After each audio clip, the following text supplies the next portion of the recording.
Afro-Asiatic, yeah. Hebrew Israelite, yeah. Afro-Asiatic, yeah. Of Shemitic descent, yeah. Uziyahu, yeah. Shalom, shalom, Kulam.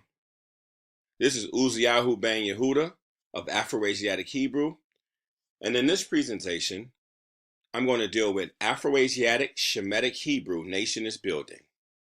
Let's get started. Point 1. Afroasiatic and Hebrew definition. This definition right here is what inspired me to start the Afroasiatic Hebrew, because this came across my Facebook timeline. And so I don't remember exactly who it was who shared this, but this inspired me and it struck something in me when I read this. It says Hebrew, and it's a noun, a member of the Semitic, or as we say, Shemitic people inhabiting ancient Palestine and claiming descent from Abraham, Isaac, and Jacob, or Abraham, Yitzchak, and Yaakov, Israelite. 2.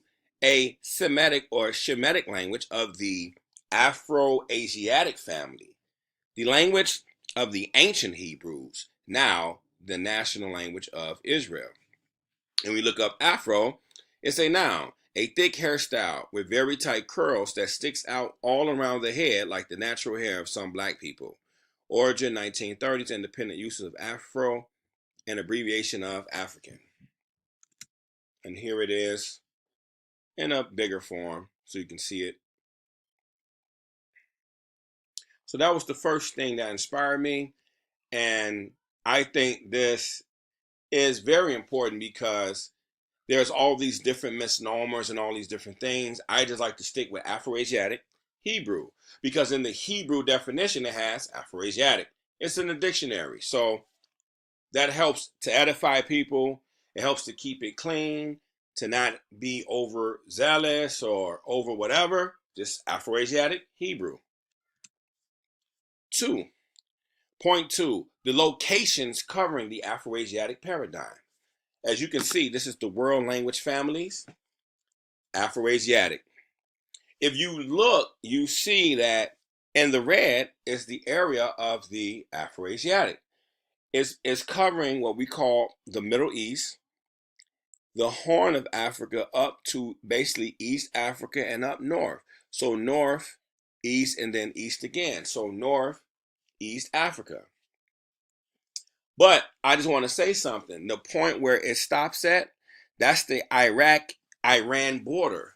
And what's very significant is that in that border, in that area, is where the Garden of Eden is located, where it states in Bereshit or Genesis where the Garden of Eden starts at, and it was eastward in Eden. So if you keep going west, if you go west, you'll see from the so-called Middle East border, if you go west, you're going to hit what? The African continent. And if you go west first, you're going to hit East Africa. And if you continue to go west, you're going to hit what? West Africa.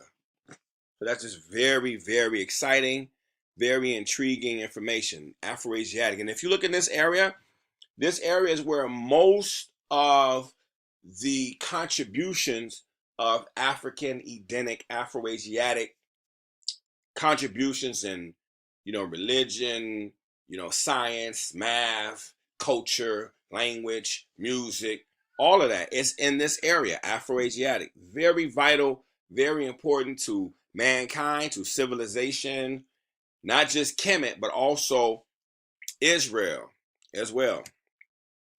The Garden of Eden is between Iraq-Iran border and then Afroasiatic locations, lands, and borders, the origin of civilization. And you see where Cush and Havilah is at, and that area starting there it's like, that's where Kuwait is at, Iraq-Iran area. So it starts from there. It talks about the 4 riverheads. It starts from there and reaches out. In this area, that's Mesopotamia. That's the Fertile Crescent. That's where Ur is at. That's where Sumeria, Babylon, that's where the origin of civilization is at. And in these areas, these were melanated, black, African, Edenic, Afroasiatic people. Point 3, the 6 different classifications of Afroasiatic chart. So this is a chart that I made at the bottom. It says the 3 Afroasiatic Hebrew classification chart by Uziyahu Ben Yehuda. 6 Afroasiatic classifications. 1 is Berber, 2 is Chadic, 3 is Cushitic, 4 is Ometic, 5 is Shemitic, and 6 is Egyptian or Kemet. If you look at the 3 Afroasiatic Hebrew classification chart, these are the 3 areas that I key in on. Is much more different groups and classifications, but these are the 3 that I've honed in on. You have Berber, you have Northern Berber, Morocco, the Moors, and then you have Judeo-Berber, Israel/Hebrew. You have Cushitic, Eastern Cushitic. You have the Hamitic Ethiopians. You have the Oromo, Oromia, Somalia, and Afar. And with Shemitic, you have Central and Southern Shemitic. Central Shemitic, you have Mesopotamia/Iraq, Sumeria, the Arabs, Midianites, the language Arabic, Israelites, the language Hebrew. And Southern, you have Tigrinya, Eritrea, Amharic, Ethiopia, Tigray, which Tigray is in both Tigrinya and Amharic. You have Habasha, Ge'ez. Yemen is there too. I'm sorry I didn't put it there, but Yemen is also very important as well. And Yemen is Southern Shemitic. Here's a better view of the chart. Here is the complete Afroasiatic family and language chart. You have Berber, Northern and Eastern, Chadic. You have Cushitic, you have Ometic, Shemitic, and Egyptian. So anytime you want to pause the video, you can pause it and kind of see what's going on here. Point number 4, the location of origin of civilization in the Garden of Eden. I did a chart on the bottom, Afroasiatic Hebrew Garden of Eden, chart by Uziyahu Ben Yehuda. Bereshit, Genesis 2:8, and Yahweh Elohim planted a garden in Eden to the east, and there he put the man whom he had formed. Bereshit 2:7-15 speaks about the location of the Garden of Eden and the 4 riverheads that sprung out from the Garden of Eden. If the Garden of Eden is located by Iraq, Iran, by ancient Sumeria and Persia, then what continent is west or westward of Eden? What continent is the Garden of Eden connected to and runs into? Answer: Africa, Eden. Here you can see it a little bit bigger. You see the Garden of Eden right there. You see Elam, you see Babylonia, you see Sumer, you see you see Babylon, you see Akkad, you see Assyria, you see ancient Mesopotamia, the Fertile Crescent. You see the rivers Euphrates, the Tigris. This is where it's at. This is the origin and the beginning of civilization. And if you look and you do proper research, you'll see that the Elamites, Sumerians, Babylonians, all of these people were Edenic people, or black people, or melanated people, or Afroasiatic people, or African people, or Edenic people.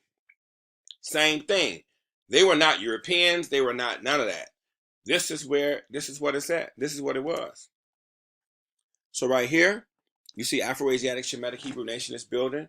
I got my first point, Afroasiatic in Hebrew definition. That's the definition. My second point, locations covering the Afroasiatic paradigm. My third point is the 6 different classification of Afroasiatic chart. My fourth point is the location of origin of civilization in the Garden of Eden. I want you to listen to this, you all family. Israel is in Northeast Africa. Haluak Africani, the African plate. Most Egyptologists and anthropologists, archaeologists of the Eurocentric persuasion will say that Egypt is in Africa. They had to concede that, but then they still draw the line by saying that they weren't Africans like that. In other words, they weren't dark-skinned people.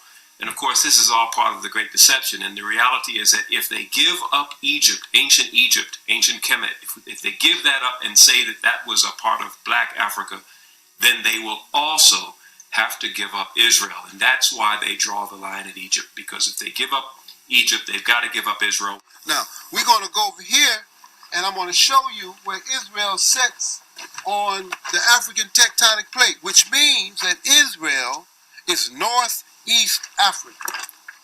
Now, when we look at this map, this is the Sinai. Okay? This is the Red Sea. This is Egypt. This is the Sinai. This is Israel. All right? This is Saudi Arabia over here. Now, if you see this in Hebrew, it says Haluak Africani, the African plate. Here it is right here. Israel is sitting right here. Israel is sitting on the Haluak Africani, which means that Israel is northeast Africa. Without question, we are in Northeast Africa. We are landlocked to Egypt, with the exception of the Suez Canal, which was a man-made ditch, a boundary now between. In fact, it's not even really a boundary anymore, since Egypt has reclaimed the Sinai Peninsula. But nevertheless, even those of us who are Pan-Africanists in our thinking and Afrocentric, we forget and we leave off that portion of Northeast Africa and don't want to claim anything beyond that. Europeans classified this area as a Middle East. You know, and then since this the Middle East, the other question, where the Middle West? Where the Middle North and where the Middle South? They don't have no geographical terms like that. And the only reason why they use that term, Middle East, because it disconnects the proper connotation that should go with describing this land geographically.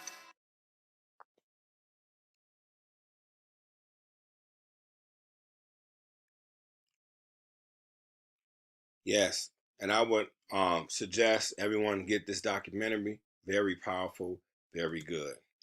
So, Afroasiatic Hebrew in conclusion. Adamah in Hebrew is the word for ground, earth, or land. It is the first land or the location of the origin of civilization.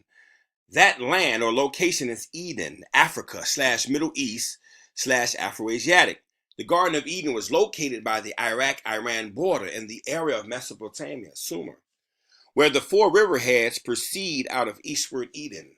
Westward Eden ends at west coast of Africa. Bereshit or Genesis chapter 2, 7 through 15. Now, the word Adam in Hebrew is man, mankind, human, woman, and civilization, because man and woman is also considered Adam. So I didn't want to forget that woman is a part of Adam as well, man and woman. Male and female created he them. So man and woman, of course, is a part of Adam. The gender male Adam was created first, but then, woman is an extension of the man. All right. It is the first man that was created. His origin, DNA, and phenotype is Edenic, African, Afroasiatic, melanated. His location of origin and creation is Eden, which is Africa and Middle East, but more specifically by Iraq-Iran location, by the Fertile Crescent, Mesopotamia, the area where our forefather Abraham, first his name was Abram, then his name was Abraham, and he was born the father of many nations. He is one of the key figures who was born by the origin of civilization, and he became the father of many nations. So Abraham is a key factor because he was born by the location of the Garden of Eden where Adam was placed. So you have Adam. Then you have Abraham. First Adam was there. And then now Abraham is born there. And then now he's giving the inheritance from that area all the way from the Tigris, Euphrates, all the way to the river Nile. So that's from there to even, it goes into Egypt, Eritrea, Ethiopia, Somalia, and all the way from that side of the Red Sea to the other side of the Red Sea. All of that is biblical Israel. So not only do you have the origin of civilization, you have the biblical area of Eden, you have the area of Abraham, the area of Israel, and also it's Afroasiatic. So I just want to say, you all, we have to update our Pan-African thinking. We have to update our Pan-African family. Shalom. He's Afro-Asiatic, I'm Afro-Asiatic, yeah. Hebrew Israelite, Shemitic, she's Afro-Asiatic, I'm Afro-Asiatic, yeah. Southern, I am Central, but we still have descent, yo.